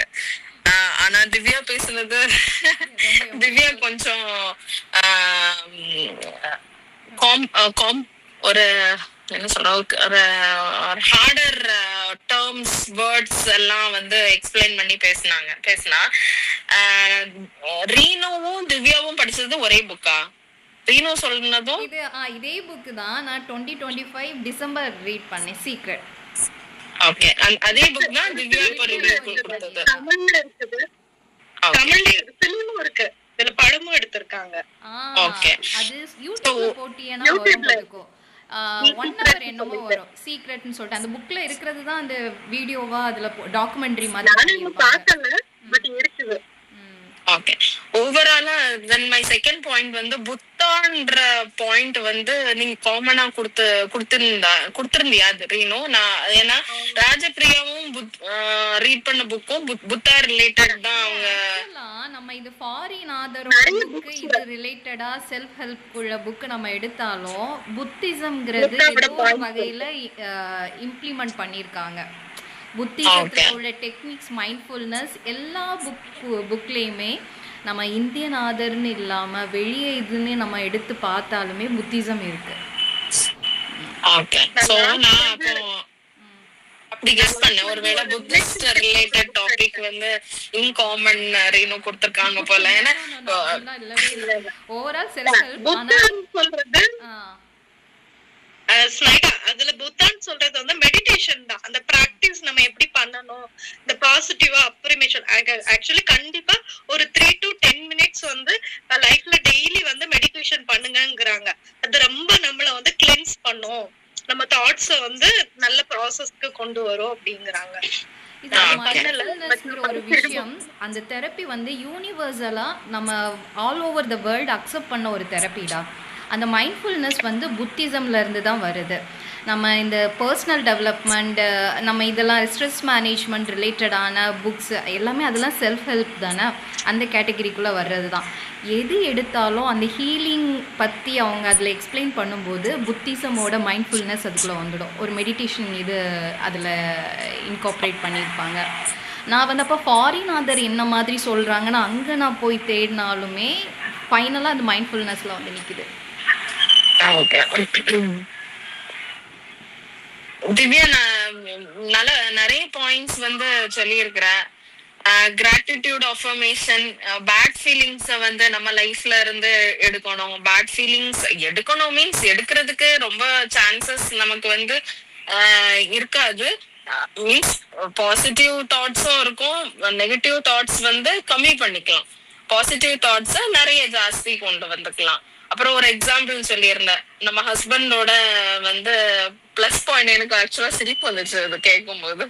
பிளஸ் பாயிண்ட் நம்ம வந்து எழுத சொல்லும் போது ஐயோடா பேப்பர்ல எதுவும் எழுதாம வருவாங்களோ அப்படின்னு நான் யோசிச்சுட்டேன். அத வந்து அப்படி டேக்கிள் பண்ணி எடுத்து கொண்டு போனேன். ஏன்னா மோஸ்ட் ஆஃப் த திங் வந்து நமக்கு டிப்ரெஷன் வர்றதுக்கு காரணமே அந்த அந்த பாயிண்டாலதான். சோ ஒரு ஒரு சின்ன எக்ஸாம்பிள், ஒரு பேரண்ட் வந்து அவங்களோட கிட்ஸ் கிட்ட வந்து சொல்லியிருக்காங்க, அப்பா அம்மாவோட பிளஸ் எழுதுங்க, நெகட்டிவ் பாயிண்ட் எழுதுங்க, குட் ஹேபிட்ஸ் பேட் ஹேபிட் எழுதணும், அப்பாவோடதும் எழுதணும் அம்மாவோடதும் எழுதணும். அம்மாவோட பேப்பர் வந்து பிளஸ் வந்து அப்படியே நிறைஞ்சு வழியுது. அப்பாவோட மைனஸ் வந்து என்னடான்னு பார்த்தா அங்க நிறைஞ்சு வழியுது மைனஸ்ல. அப்படி ஆயிப்போச்சு குழந்தைங்களோட எண்ணமும். அப்பா பிகாஸ் வந்து ஆஸ் யூஷுவல் அவங்க வந்து ஒர்க் ஓரியன்டா இருக்கிறதுனால அந்த மாதிரி நெகட்டிவா பிள்ளைங்க நினைக்கலாம். அதுவும் நம்ம நினைக்கிறத விட பிள்ளைங்களுக்கும் நம்ம அது வந்து டேக் ஓவர் பண்ணி இந்த ஃப்ரம் த புக் நம்ம ஃபேமிலிக்கும் அதை வந்து கொண்டு போறது. இப்ப நீங்க நம்ம இப்ப நீ இப்போ திவ்யா சொல்லி நான் எடுக்கிறது மாதிரி to the generation to the next level நம்ம எடுத்துட்டு போறது இன்னும் பெட்டரா இருக்கும்னு நான் ஃபீல் பண்றேன். ஏன்னா அப்பாங்கிற ஒரு விஷயம் வந்து நம்ம ஈவன் நம்ம ஹஸ்பண்ட் ஏன் திட்டுறோம் அதிகமாக, அவர்கிட்ட குட்னஸ் இல்லாததுனாலயா? அப்படி இல்லை, அவர்கிட்டயும் குட்னஸ் இருக்குது. டே டு டே லைஃப்பில் ரொம்ப அதிகமாக நம்மளோட லைஃப்பை ஸ்பெண்ட் பண்ணுற இடம் அவங்க தான். அந்த மேபி அவ்வளோ நெகட்டிவிட்டியும் அவ்வளோ இதுவும் நம்ம இது பண்ணுறோன்னா அந்த ஸ்பேஸ் இருக்குது, அந்த ஃப்ரீடம் இருக்குது. இந்த வேர்ல்டில் ஏதோ ஒருத்தராது நம்மக்கிட்ட எல்லா உணர்வுகளையும் வெளிப்படுத்துறதுக்கான ஒரு இது வேணும், அப்படி தானே? அது இல்லைன்னா நம்மளை இருக்கவே முடியாது. எல்லாத்துக்கிட்டேயும் நம்ம ஒரு மாஸ்க் போட்டுட்டு வாழ முடியுமா? முடியாது தானே? ஆனால் அந்த விஷயம் வந்து அம்மா அப்பாவையும் தாண்டி நல்லா நினச்சி நம்ம ஹீல் ஆகிற இடம் எல்லாம் நம்மளோட இன்டர்னல் ஊன்ஸையும் எக்ஸ்ப்ரெஸ் பண்ணி நம்ம ஹீல் ஆகிற இடம் வந்து ஹஸ்பண்ட் ஒய்ஃப் ரிலேஷன்ஷிப்புள்ள தான். அதனால தான் அங்கே ஒரு மிஸ் அண்டர்ஸ்டாண்டிங்கோ ஃபைட்டோ ஏதாவது ஒன்று வந்துக்கிட்டே இருக்குது. ஆனால் நல்லா கூர்ந்து கவனித்து பாருங்கள், ஒவ்வொரு பிரச்சனைக்கு அப்புறம் ஒரு ரியலைசேஷன் வரும், ஒவ்வொரு ரியலைசேஷனுக்கு அப்புறமும் ஒரு ஹீலிங் இருக்கும், ஒரு அண்டர்ஸ்டாண்டிங், அவங்கள பற்றின ஒரு புரிதல் வரும். அந்த க்ளோஷர் கிடைக்காம இருக்கிற வரைக்கும் தான் அந்த ஒரு நெகட்டிவிட்டிலேயே நம்ம ஃபீல் பண்ணிகிட்ருப்போம். அந்த ஊண்டு ப்ரோக் ஆகி அந்த பஸ்ஸெல்லாம் வெளியே போய் அகெயின் அது ஹீல் ஆகும் பாருங்கள். ஹீல் ஆகிட்டு வரும்போது அதுக்கப்புறம் வர்ற ஸ்கின் வந்து ரொம்ப ஸ்ட்ராங்காக இருக்கும். ஸோ அதனால தான். ஆனால் என்னென்னா நம்ம அது டைரெக்டாக நம்ம ஃபேஸ் பண்ணுறதுனால குழந்தைங்க அதிகமாக அதை பார்க்குறாங்க. அதனால அதை பர்சீவ் பண்ணுற விதம் அப்பானா ரூடு, அம்மானா பாவம் அப்படிங்கிற இது ஆப்வியஸாக அவங்களாவே நம்ம சொல்லாட்டாலுமே அவங்களாவே எடுத்துடுறாங்க. ஆனால் அதுக்குன்னு ஒரு ஃபேமிலி டைம்னு நம்ம கொடுத்து இந்த மாதிரி சின்ன சின்ன கேம். இப்போ எங்கள் வீட்டில் நாங்கள் என்ன பண்ணுவோன்னா, எவ்ரி வீக்கெண்ட் வந்து 4 பேரும் உட்காந்து ஒருத்தங்க கிட்ட இருக்கக்கூடிய ப்ளஸ்ஸை சொல்லணும். இப்போது வந்து எங்கள் வீட்டில் இருக்கிற மற்ற 3 பேர், 2 பசங்க, என் ஹஸ்பண்ட், அவங்கக்கிட்ட இந்த வீக்கில் நான் பார்த்த பாசிட்டிவான விஷயம் என்னென்னு. அதே மாதிரி எல்லாத்துக்குமே என் குட்டி பையன் வரைக்கும் சொல்லணும். அப்பா கிட்ட நான் இன்றைக்கி அப்பா என்னை அப்ரிஷியேட் பண்ணாங்களா, அவன் திங்க் பண்ணுறான். அப்பா ஆமாம் நான் இது பண்ணேன், இன்றைக்கி அப்பா அப்ரிஷியேட் பண்ணாங்க. 5 வயசு பையனும் அதை ரிஃப்ளெக்ட் பண்ணுறதுக்கு அந்த ஸ்பேஸ் நம்ம கொடுக்குறப்போ இன்னும் அந்த ஃபேமிலி இது வந்து நல்லா ஒரு அந்த ரிலேஷன்ஷிப் பாண்டிங் வந்து இன்னும் ஒரு பாசிட்டிவாக போகிறத நான் பார்த்துட்ருக்கேன். மெயினாக இந்த மாதிரி ஆக்டிவிட்டி வீட்டுக்குள்ளே கொண்டுட்டு வரும்போது அந்த ஃபோனுக்கு அடிக்ட் ஆகுறோம்ல, அந்த ஃபோன் அடிக்ஷன் எங்கள் வீட்டில் டோட்டலாக நான் ஃப்ரீ ஆகிட்டோன்னு நானே சொல்லுவேன். ஏன்னா 2 வருஷமாக பசங்களுக்கு மொபைல் ஃபோன் டிவி எதுவும் கொடுக்கறதில்ல. அவங்க பார்க்குற மூவிஸுமே செலக்டிவாக நான் சூஸ் பண்ணி அந்த மூவி டைமில் அதுதான் பார்க்குறோம். மொபைல் ஃபோன் அவங்க கையில் நான் இப்போ கொடுக்குறதே இல்லை. ஸோ இந்த மாதிரி சின்ன சின்ன விஷயங்கள் லைஃப்பில் ரிலேஷன்ஷிப்பில் நம்ம பர்சனலாக மாற்றுறதுக்கு சன்கேசிங், கிராட்டிடியூட், அஃபர்மேஷன்லாம் சொல்கிறோம். நெக்ஸ்ட் லெவல் அது நம்மளை பில்ட் பண்ணிவிட்டு அடுத்தது அந்த ரிலேஷன்ஷிப்பை ரீபில்ட் பண்ணணும்.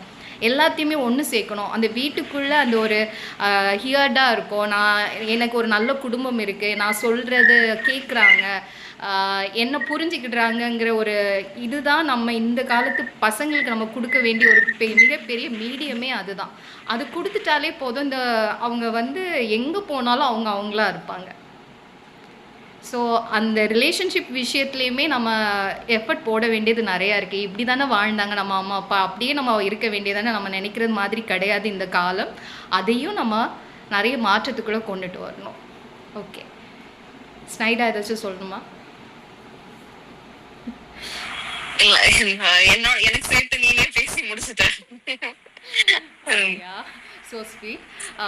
ஸோ ஸ்னைடா வந்து உன்னோட பிஸியான டைமில் வந்து இவ்வளோ டைம் ஸ்பெண்ட் பண்ணி ஒவ்வொருத்தங்க பேசும்போதும் நீ அதுக்கு கொடுத்த இதாகட்டும், இன்னும் மறுபடியும் இங்கேயே எல்லோரும் சொல்லுங்கள், இன்னொரு வாட்டி அவங்களை இன்வைட் பண்ணலாம் தானே. ஸோ பயங்கர இன்ட்ராக்டிவாக இருந்தது. அவங்க பேசுகிறதையும் நீ கவனமாக கேட்டு நீ பேசின விதம் இதுக்கு முன்னாடி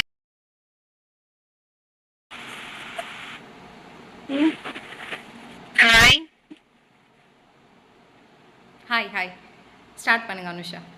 குட் ஈவினிங் டு ஆல். நான் வந்து இந்த மந்த் ரீடிங் சேலஞ்சுக்கு செலக்ட் பண்ண புக் வந்து தன் பொக்கிஷத்தை விற்ற துறவி.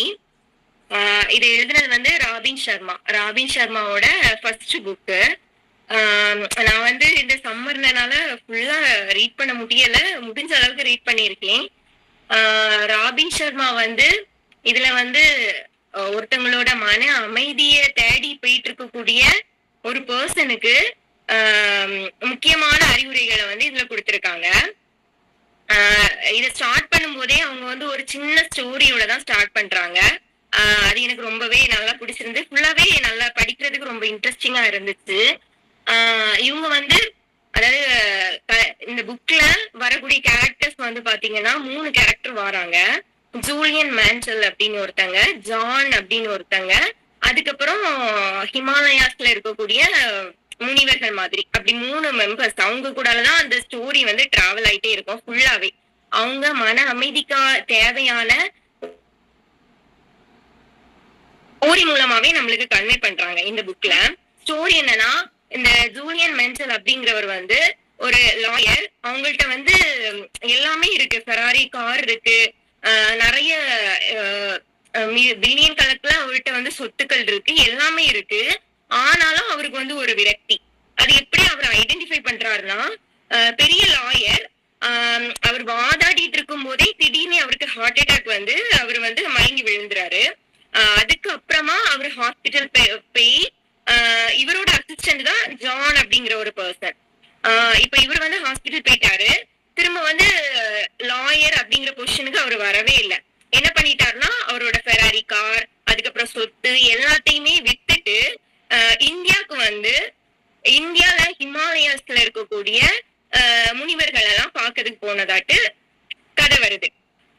திரும்ப அவர் என்ன பண்றாருன்னா, ஹிமாலயாஸ்ல ஒரு 3 months அவங்க கூடாலே டிராவல் பண்ணி அவரோட மன நிம்மதிய, அதாவது ஒரு மோட்சத்தை அடைஞ்ச நிலை, ஞானம் பெற்றாங்க அப்படின்னு எல்லாம் சொல்லுவாங்கல்ல ஸ்டோரிஸ்ல, அந்த மாதிரி ஒரு நிலையை அடைஞ்சிட்டு திரும்ப வந்து இங்க ஜான வந்து மீட் பண்ண வராங்க. மீட் பண்ண வந்து அங்க அவரு என்னெல்லாம் கத்துக்கிட்டாங்களோ அந்த விஷயங்களை இந்த ஜான் கிட்ட அவர் வந்து சொல்றாரு. அப்போ சொல்லும் போது இவங்க 2 பேருக்கும் நடக்கக்கூடிய கான்வர்சேஷன் தான் இந்த புக் ஃபுல்லாவே வந்துட்டு இருக்கு. ஃபர்ஸ்ட் இவங்க ஸ்டார்ட் பண்ணும்போது சொல்ற விஷயம், நீ வந்து உன்னுடைய மனச வந்து எப்படி நினைச்சிடணும்னா, ஒரு தோட்டமாட்டு நீ நினைச்சுக்க. அந்த தோட்டத்துல வந்து ஒரு ஸ்டோரி போல சொல்றாங்க. எப்படின்னா, நீ வந்து ஜான் கிட்ட பேசும்போது, நீ வந்து ஒரு தோட்டத்துல, நீ வந்து கண்ணை மூடிட்டு நினைக்கிற ஒரு தோட்டத்துல நிறைய மலர்கள்லாம் பூத்து இருக்கு. அந்த தோட்டத்துல நீ இருந்துட்டு இருக்க. தூரத்துல ஒரு 9 அடியில ஒரு லைட் ஹவுஸ் இருக்குது. லைட் ஹவுஸ் வந்து சுத்திட்டே இருக்குது. அந்த லைட் ஹவுஸ்ல இருந்து ஒரு பெரிய ரஸ்லிங் பாய் வந்து ஒருத்தர் வாராரு. வந்து நடந்து வந்துட்டு இருக்கும் போது ஒரு கோல்டன் கலர் வாட்ச்ல வந்து தடுக்கி கீழே விழுந்துட்டாரு. விழுந்துட்டு கொஞ்ச நேரத்திலேயே அவரே கான்சியஸ்க்கு வந்து எழும்பி நடந்து போறாரு. போகும்போது அந்த வைர கற்கள் பதிக்கப்பட்ட பாதை வந்து அவருக்கு தெரியுது. இதுலதான் அந்த 7 அறிவுரைகளும் ஒளிஞ்சிருக்கு அப்படின்னு சொல்லி சொன்னாங்க. இத பார்க்கும்போது ஒரு சின்ன ஸ்டோரி போல இருக்கலாம். ஆனா அவங்க சொன்ன அறிவுரைகள் எல்லாமே ஒவ்வொரு அந்த ஸ்டெப்லயும் வரும். பாத்தீங்கன்னா, ஃபர்ஸ்ட் வந்து அந்த தோட்டம் அப்படிங்கிறது அவங்க சொன்ன ஃபர்ஸ்ட் அறிவுரை வந்து என்னன்னா, நம்ம வந்து மனசை வந்து எப்படி கட்டுப்படுத்தணும் அப்படிங்கறதான் ஃபர்ஸ்ட் அறிவுரை. நம்ம மன நிம்மதியோடையும் மகிழ்ச்சியோடையும் வாழறதுக்கான முதல் அறிவுரையா அவங்க சொன்ன விஷயம் மனசை வந்து எப்படி கட்டுப்படுத்தணும் அப்படிங்கிறது. இதுக்கு அந்த தோட்டத்தை வந்து அவங்க எக்ஸாம்பிள்ஸ்க்கு எடுத்திருக்காங்க. தோட்டம் வந்து நம்மளோட மனசு அப்படின்னு நம்ம நினைச்சுக்கலாம். அதுல வந்து நிறைய நேர்மறையான எண்ணங்கள் இருக்கும் போது அது வந்து நம்மளோட நல்ல விதைகள். சோ அந்த இடம் வந்து நல்ல விதமா பூத்து குலுங்கிட்டே இருக்கும் நம்மளுடைய நேர்மறையான எண்ணங்கள்னால. இது நம்ம என்ன பண்றோம், நம்ம தேவையில்லாததை சிந்திக்கும் போது அந்த தோட்டத்துக்குள்ள கழிவுகளையும் குப்பைகளையும் கொண்டு கொட்டுறதுக்கு சமம் அப்படின்னு சொல்லி சொல்றாங்க. இப்போ மனசு நம்ம மனசு வந்து தோட்டத்துல வந்து நம்மளுடைய எண்ணங்கள் நல்லதா இருக்கும் போது அவங்க வந்து என்ன செஞ்சுறாங்க, நல்ல பூக்களையும் நல்ல மனத்தையும் நம்ம அனுபவிக்கிறோம். இது எதிர்மறையான எண்ணங்கள் வந்து தோட்டத்துக்குள்ள வீசப்படக்கூடிய குப்பைகள் அப்படின்னு சொல்லி சொல்றாங்க. நம்ம மனசு வந்து குப்பையா இருக்கிறதுக்கும் நல்ல மனமிகுந்த தோட்டமா இருக்கிறதுக்கும் காரணமா இருக்கிறது நம்ம தான். அந்த தோட்டத்துக்குள்ள என்ன விஷயம் என்ட்ரு ஆகணும், என்ன விஷயம் என்ட்ரு ஆகக்கூடாது அப்படிங்கிறத நம்ம தான் யூகிக்கணும் அப்படிங்கிறத ஃபர்ஸ்ட் வந்து அவங்க சொல்றாங்க. இதுக்கு வந்து ஒரு டெக்னிக்கும் சொல்லியிருக்காங்க. நம்ம மனசை வந்து எப்படி கட்டுப்படுத்தலாம் அப்படிங்கிறதுக்கு ஒரு டெக்னிக் சொல்லியிருக்காங்க. என்னன்னா, இத வந்து அந்த சிவானால உள்ள ஞானிகள் வந்து யூஸ் பண்ணிட்டு இருந்தாங்களாம். ஃபர்ஸ்ட் ஸ்டார்டிங்ல அவங்க இதை பிராக்டிஸ் பண்ணுவாங்களாம். அது எப்படின்னா, ஒரு ரோஸ வந்து நம்ம அப்படி பார்த்துட்டே இருக்கிறோம். கொஞ்ச நேரமா நம்ம அப்படியே பார்த்துட்டே இருக்கணும். ரோஸ கையில வச்சு அதோட நறுமணத்தையும் அதோட கலரையும் எல்லாத்தையும் நம்ம வந்து அப்படியே பார்த்துட்டே இருக்கணும் கொஞ்ச நேரம். நான் ஃபர்ஸ்ட் நம்ம ஸ்டார்டிங்ல பிராக்டிஸ் பண்ணும்போது அது வந்து என்ன செய்யாது, கரெக்டா வராது. நம்மளால ஒரு 5 minutes கூட வேற எதையும் திங்க் பண்ணாம நம்மளால அந்த ரோஸை வந்து மனசை கட்டுப்படுத்தி பார்த்துட்டு இருக்க முடியாது. ஆனா நம்ம நாளாக பிராக்டிஸ் பண்ணும்போது நம்ம மனசு வந்து அந்த ரோஸ் மட்டுமே நினைச்சிட்டு இருக்கோம். ரோஸை மட்டுமே இது பண்ணோம். இதை நம்ம பிராக்டிஸ் பண்ணோம்னா நம்மளுக்கு நம்ம மனசை கட்டுப்படுத்தக்கூடிய வந்து கிடைக்கும். நம்மளுக்கு மனசுல வந்து நேர்மறையான எண்ணங்களோ இல்லைன்னா எதிர்மறையான எண்ணங்களோ வர்றதுக்கு நம்ம தான் காரணம் அப்படிங்கறத அதுல அழகா எக்ஸ்பிளைன் பண்ணியிருந்தாங்க. அதுக்கப்புறம் செகண்டா அவங்க சொன்ன அறிவுரை என்னன்னா, நம்ம வந்து நம்மளோட இலக்க வந்து ரொம்ப கான்சென்ட்ரேட் பண்ணணும், ஃபோக்கஸ், ஃபாலோ அவர் பர்பஸ் அப்படின்னு சொல்றாங்க. அந்த லைட் ஹவுஸ், இதுதான் அந்த லைட் ஹவுஸ் எக்ஸாம்பிள். ஃபர்ஸ்ட் அந்த ரோஸ், அந்த தோட்டம் ரோஸ், ரெண்டாவது வந்து அந்த லைட் ஹவுஸ் அப்படின்னு சொன்னாங்க. அந்த லைட் ஹவுஸ் வந்து ஒளி வந்து சரியான பாதையே தான் நம்மளுக்கு காட்டும். அப்படிதானே? நம்மளோட பாதை வந்து தவறான பாதையா இருக்கும்போது நம்மளால சரியான இலக்க நோக்கி போக முடியாது.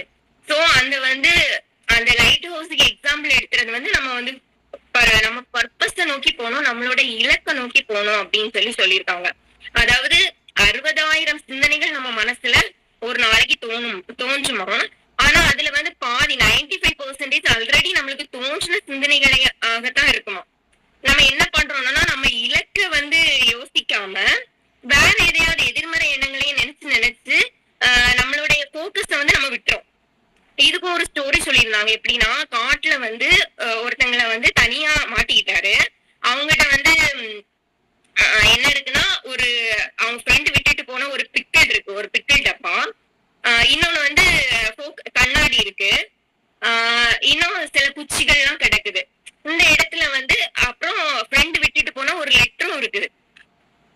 இதுல வந்து நம்ம எப்படி அந்த இடத்துல டீ வர வைப்பா அப்படின்னு சொல்லி கேக்குறாங்க. ஒரு என்ன சொல்றது, விடுகதை மாதிரி அவங்க கேட்காங்க, ஜான் கிட்ட கேட்டாங்க. அப்போ ஜான் சொன்னது, ஜானோட போக்கஸ் வந்து எதுல இருந்துச்சுன்னா அந்த பிக்கல் மேலதான் இருந்துச்சு. சோ நான் என்ன பண்ணிடுவேன், எனக்கு தெரியலையே அப்படின்னு ஜான் சொல்றாரு. ஆனா அந்த ஜூலியன் மெண்டல் வந்து என்ன சொன்னாருன்னா, அந்த பேப்பரை வந்து குச்சிகளுக்கு இடையில வச்சு அந்த கண்ணாடியை நீ சூரிய ஒளிக்கு நேரா வச்சா தானாவே தீ பத்தி இருக்கும். அப்போ நீ ஏன் இதை யோசிக்கல அப்படின்னா, அவர் சொல்றாரு, என்னோட போக்கஸ் வந்து அந்த பிக்கில்ல தான் இருந்து, அது தேவையில்லாத ஒரு விஷயம்.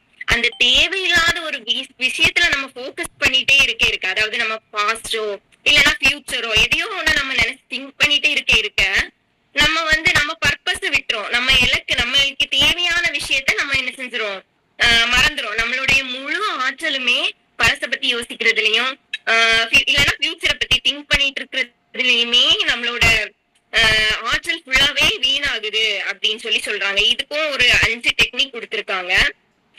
ஃபர்ஸ்ட் வந்து எல்லாத்துலயுமே தெளிவா இருக்கணும். அதுக்கப்புறம் நம்ம டாஸ்க்கு வந்து ஒரு டைம் லைன் வச்சிருக்கணும்.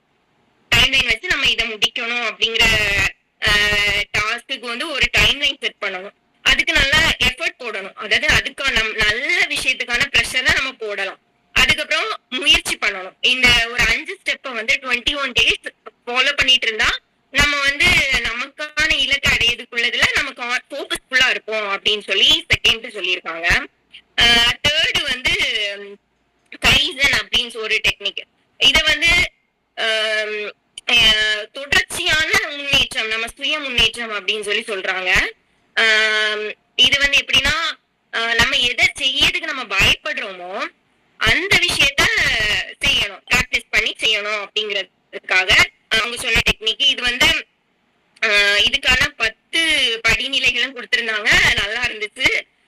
அதுக்கப்புறம் வந்து டிசிப்ளினா இருக்கணும் எல்லா விஷயத்திலும். நம்ம ஒழுக்கங்கிறது நம்ம சின்ன சின்ன பழக்கங்கள்லயும் இருக்கணும் அப்படிங்கறதையும் 4th அறிவுரையா சொல்லியிருந்தாங்க. இதை நம்ம எப்படி கொண்டு வரலாம் அப்படின்னா, கொஞ்ச நேரம் நம்ம அமைதியா இருந்தாலே, ஒரு 10 நிமிஷம் நம்ம பேசாம மௌனமா இருந்தாலே நம்மளோட செல்ஃப் கண்ட்ரோல் வந்து நம்ம வந்து எல்லா விஷயத்திலயும் ஒழுக்கமா நடந்துக்கிடுவோம் அப்படின்னு ஒரு விஷயத்த சொல்லியிருக்காங்க. இன்னொன்னு, நம்மளுக்கு ஒரு மந்திரம் மாதிரி ஒரு விஷயம் சொன்னாங்க. என்னன்னா, வெளியில தெரியதை விட அதிகமான விஷயங்கள் எனக்குள்ள இருக்கு, உலகத்துல இருக்கிற எல்லா வலிமையும் சக்தியும் எனக்குள்ளதான் இருக்கு அப்படிங்கிறத நம்ம அடிக்கடி சொல்லிட்டே இருக்கணும். சோ அது மூலமா நம்மளோட ஆற்றல் வந்து அதிகரிக்கும் அப்படிங்கறதையும் அழகா சொல்லியிருக்காங்க. அடுத்து வந்து நம்மளோட டைமுக்கு நம்ம முக்கியத்துவம் கொடுக்கணும், ப்ரையாரிட்டிஸ் பண்ணணும். வெற்றியா இருந்தாலும் சரி, தோல்வியா இருந்தாலும் சரி, ரெண்டுக்குமே செலவுடைய டைம் வந்து ஒரே அளவுல நம்ம செலவு பண்ணணும் அப்படிங்கறத சொல்லியிருந்தாங்க. இதுவும் ரொம்ப முக்கியமா தெரிஞ்சது. உடனே ஜான் கேட்டாங்க மென்டல் கிட்ட, நீங்க வந்து எதுக்கு டைம் ஃபாலோ பண்ணணும், நீங்க தான் வந்து சித்தர்கள் ஆயிட்டீங்களே, நீங்க எதுக்கு டைம் ஃபாலோ பண்ணணும் அப்படின்னு சொல்லி கேட்டாங்க. ஆனா அவங்க சொன்ன விஷயம், அவங்க என்ன பண்ணுவாங்களான்னா முந்தின நாளே ஒரு 15 மினிட்ஸ் அவங்களுக்கு ஷெட்யூல் போட்டுருவாங்களாம், நெக்ஸ்ட் டே நான் என்னெல்லாம் பண்ணணும் அப்படிங்கறத. அதனாலதான் அவங்க வந்து மகிழ்ச்சியாவும் நிறைவாவும் வாழ்றாங்க. இந்த போன இதுல அறிவுரையில சொன்ன சுய ஒழுக்கத்தையும் அவங்க வந்து ரொம்ப ஃபாலோ பண்றாங்களாம். எல்லாமே இருந்தும் எதுவுமே இல்லாத நிலை இல்லாம இருக்கணும் அப்படின்னா இந்த அறிவுரைகளை நம்ம ஃபாலோ பண்ணணும், மகிழ்ச்சியாவும் வாழணும் அப்படின்னு சொல்லி சொல்றாங்க.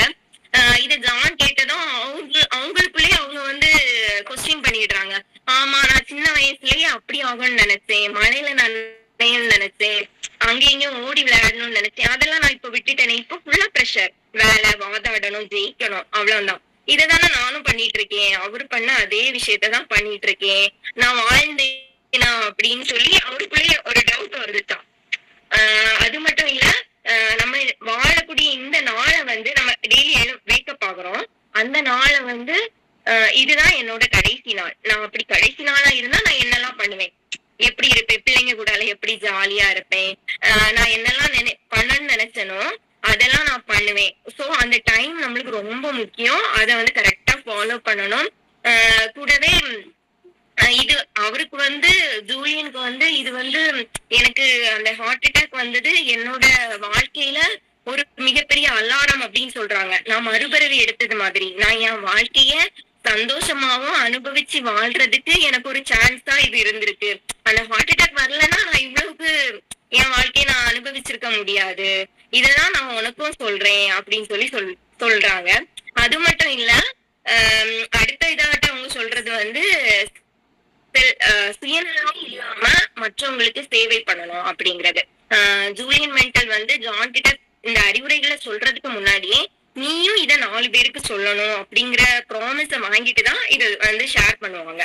என்னன்னா நம்ம வந்து செல்ஃப்லெஸ்ஸா ஒருத்தங்களுக்கு சர்வீஸ் பண்ணும்போது கடவுள் வந்து நம்மள வந்து நம்ம இப்படிதான் இருக்கணும் அப்படின்னு நினைக்கிறத விட மேலா வைப்பாரு அப்படின்னு அதுல சொல்றாங்க. எப்படின்னா நம்ம ஒருத்தங்களுக்கு பொக்கே கொடுக்குறோம், பூ கொத்து கொடுக்குறோம் அப்படின்னா நம்ம கையிலயும் அந்த மனம் வீசிட்டே தான் இருக்கும் அப்படின்னு சொல்லி சொல்றாங்க. நம்ம ஒருத்தங்களுக்கு கொடுக்கறக்கூடிய சேவை வந்து சுயநலம் இல்லாம இருக்கும் பட்சத்தில் கடவுள் நமக்கே அத மிகப்பெரிய அளவுல தருவாங்க. சோ மத்தவங்களுக்கு கொடுக்கும் போதுதான் நம்மளுக்கு அதுல இன்பம் கிடைக்கும், அதை எல்லாரும் பண்ணுங்க அப்படின்னு சொல்லி ஒரு அறிவுரையா சொல்லியிருக்காங்க. அதுக்கப்புறம் பிரசன்ட்ஃபுல்லா வாழணும், அதாவது நிகழ்காலத்தை வந்து முழு மனசோட ஏத்துக்கிட்டு நம்ம வாழணும். நம்ம இப்படியெல்லாம் தான் நம்ம வாழணும், கடந்த காலத்தை அப்படியே விட்டுறணும் அப்படின்னு அழகா லாஸ்ட் சாப்டர்ல சொல்லியிருக்காங்க.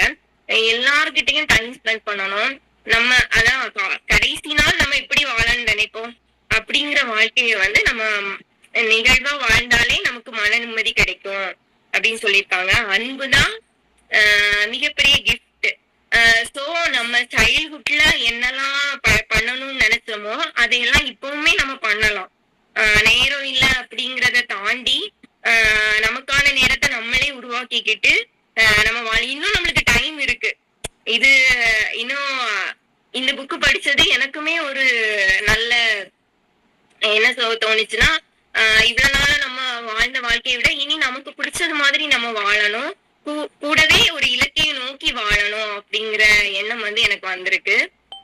சோ இந்த புக்கு வந்து ரொம்ப பிடிச்சிருந்து நான் வந்து ரொம்ப ஸ்பீடா ரீட் பண்ணேன், ஓரளவுக்கு முடிச்சேன். ஆனா இன்னும் எனக்கு ரீட் பண்ணணும்னு ஆசை, இன்னும் நான் பொறுமையா இன்னும் ரீட் பண்ணுவேன். ஏன்னா அவங்க 2 பேரும் பேசுனது ரொம்ப சுவாரஸ்யமா இருந்துச்சு. அவங்க 2 பேரும் மாறி மாறி பேசுறது, ஜான் வந்து அவங்கள நக்கல் பண்றது, வந்து லாயரா இருக்கும்போது அவர் வந்து ஃபுல்லா ஸ்ட்ரெஸ்ஃபுல்லாவும் சிடுசிடுனும் இருந்திருப்பாரு. திரும்ப இவங்க வந்ததுக்கு அப்புறமா ஏஜே ரொம்ப கம்மியானது மாதிரி எப்படி அவங்களால இப்படி இருக்க முடிஞ்சதுன்னு ஜானே வியந்தார். முதல்ல அவரை பார்க்கும்போது இது எப்படி ஏஜ் இவ்வளவு குறைஞ்சது மாதிரி நீங்க எப்படி இருந்தீங்க, ஒவ்வொரு சீனையும் அப்படி நம்ம ஒரு படம் பார்த்தது மாதிரி இந்த புக்ல அழகா எக்ஸ்பிளைன் பண்ணிருக்காங்க. Overall Anusha, welcome to Robin Sharma world. சூப்பர்க்கா. அவரோட புக் எல்லாமே இந்த மாதிரி தான் இருக்கும், ரொம்ப ரொம்ப நல்லா இருக்கும். சரியா? ஸோ நீ ஃபஸ்ட்டு புக் அவர் இந்த புக்கில் தான் ரொம்ப ஃபேமஸ் ஆனார். நீ இன்னைக்கு ரீட் பண்ணியிருக்கிற இந்த புக்கில் தான். ஸோ கண்டென்ட் வந்து இது சேமாக தான் இருக்கும். ஆனால் பிளாட்டு டிஃப்ரெண்ட்டாக வரும். கண்டென்ட் சேம் தான். ஆனால் அந்த அவரோட இதில் இதுதான் வரும். அதாவது ஏதாவது ரிலேஷன்ஷிப்லேயோ இல்லைன்னா பிஸ்னஸ்லேயோ ஏதோ ஒரு இதில் மனுஷங்களாலேயோ உடஞ்சி நிற்கிற ஒரு நபர், அந்த நபரை எப்படி ரீபில்ட் பண்ணணும், அதுதான் அவரோட பிளாட்டு. ஒருத்தங்க புரோக்கனாக இருக்காங்க, எமோஷ்னலியோ ஏதோ ஒரு வகையில் புரோக்கனாக இருக்காங்க. இந்த 5am கிளப்லாம் வந்து ஃபினான்ஷியல் இதில் புரோக்கன் ஆனவங்கள எப்படி நீங்கள் ரீபில்ட் பண்ணி பிஸ்னஸில் நீங்கள் நல்லா வரலாம் அது. ஸோ அதுக்கப்புறம் டிசைன் யுவர் டெஸ்டினி, அது வந்து ரிலேஷன்ஷிப்பில் ஏமாந்து போன ஒரு நபர், நீங்கள் ரிலேஷன்ஷிப்பை எப்படி ரீபில்ட் பண்ணி கொண்டுட்டு வரலான்னு அவரோட இது அதுதான். ஒரு சராசரி மனுஷன் எந்தெந்த இதிலெல்லாம் உடஞ்சி போவாங்க, அந்த பிளாட்டை எடுத்து அதை நீங்கள் எப்படி ரீபில்ட் பண்ணணும் அப்படின்னு சொல்லிட்டு ஒரு சுவாரஸ்யமான ஒரு கதை களத்துக்குள்ளே கூட்டிகிட்டு போய் அந்த ட்ராவலில் நம்ம ஹீல் பண்ணுற மாதிரி இருக்கும். அவரோட புத்தகங்கள் அப்படி தான் இருக்கும். நான் ஒரு அவுட்லைன் சொல்லனால அப்படி தானே நீங்கள் கேட்டகரைஸ் பண்ணக்கூடாது. அந்த புத்தகங்களை ரீட் பண்ணும்போது தான் அதுக்குள்ளே உள்ள அந்த வேல்யூ நம்ம கரெக்டாக அந்த எசன்ஸை நம்ம கரெக்டாக எடுக்க முடியும். சரியா? ஸோ அனுஷா, எனக்கு தெரியும் நீ இப்போ எவ்வளோ பெரிய கமிட்மெண்ட்டில் இருந்துட்டு வந்து அட்டென்ட் பண்ண. தேங்க்யூக்கா. எனக்கு இந்த இது சான்ஸ் தந்ததுக்கு ரொம்ப தேங்க்ஸ். லேட் ஆயிட்டு ரொம்ப எல்லாருக்குமே தேங்க்யூ ஸோ மச். ஓகே ஸ்ரீனிமா, ஓட் ஆஃப் தேங்க்ஸ் சொல்லிடலாமா?